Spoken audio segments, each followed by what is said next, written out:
Whatever happened to Yeat? Yeat's back, bro. Actually, I think I saw something today where he is not sober anymore. Look at this. Yeat. He said the real geeker is back or some shit. He said, no, it's right here. #1 rich ad junkie. What does that tell you? He's back on the drugs, bro. Everybody celebrate. Nah, I mean, that shouldn't be like something you celebrate, but hey, that probably means better music, right? I mean, I'm not going to sit here and like wish bad upon people, but hey, man, he knows what fans want, bro. He knows fans want him back on the fucking crack cocaine. He off that X like Elon Musk.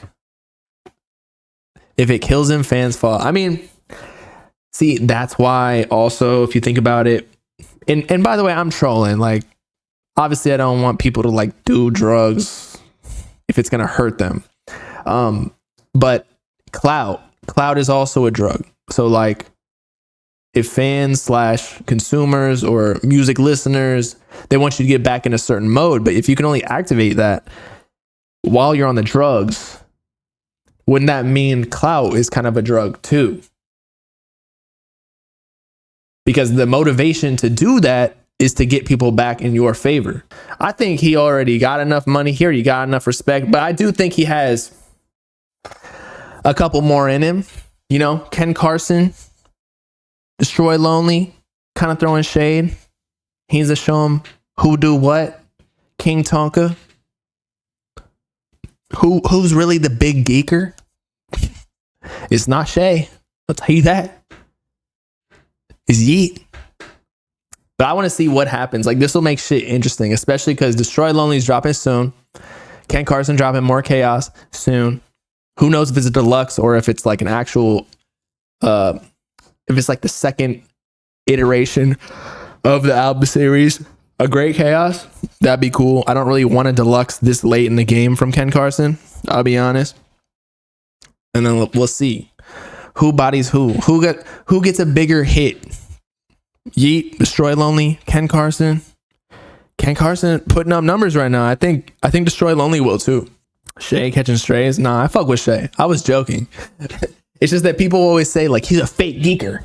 Ken Carson is taking over because people want mosh pit music. Yeat needs another Two Alive, Up to Me. I agree. I think that we're not in the emo rap era. So like, the new music, people want to get hyped. People want to party.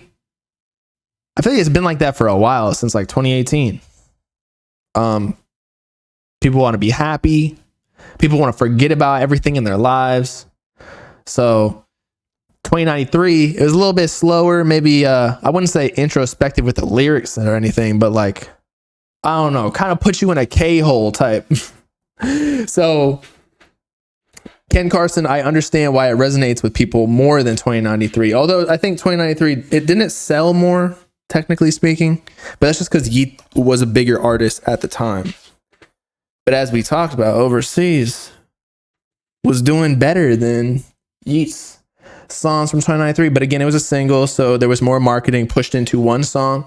But so yeah, if Yeat gets back on Up to Me, Two Alive, where it's much more hype music, I think he can do exactly what Destroy Lonely is doing, where he's listening to the fans, and it seems like he is, as we just talked about with #1 Rich Hat Junkie.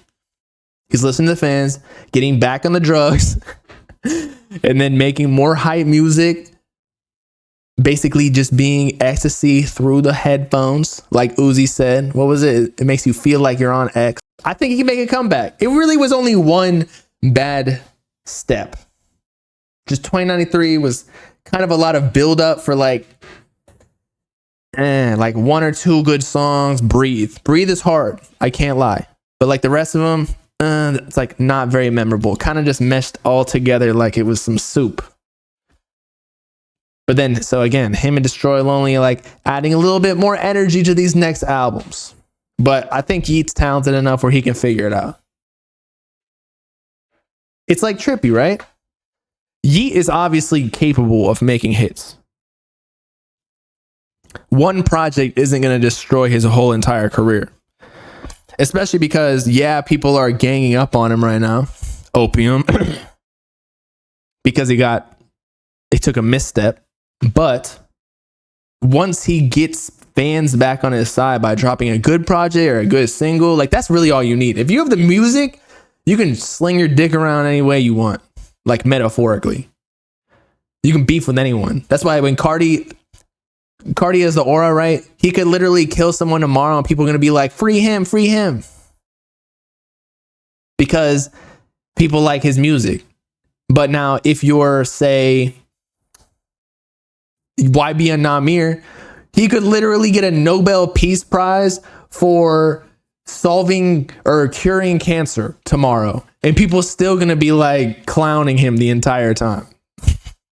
But if you have the good song, so if Yeat has a good single or an album, people are going to follow him to war, essentially. And they'll forget about all of the hate that 2093 got. They might even come back and be like, nah, you guys just didn't appreciate it when it dropped. Like, that shit was actually fire. And then people might convince themselves, oh, like, oh wait, 2093 is hard. Even though I feel like it was mid as shit.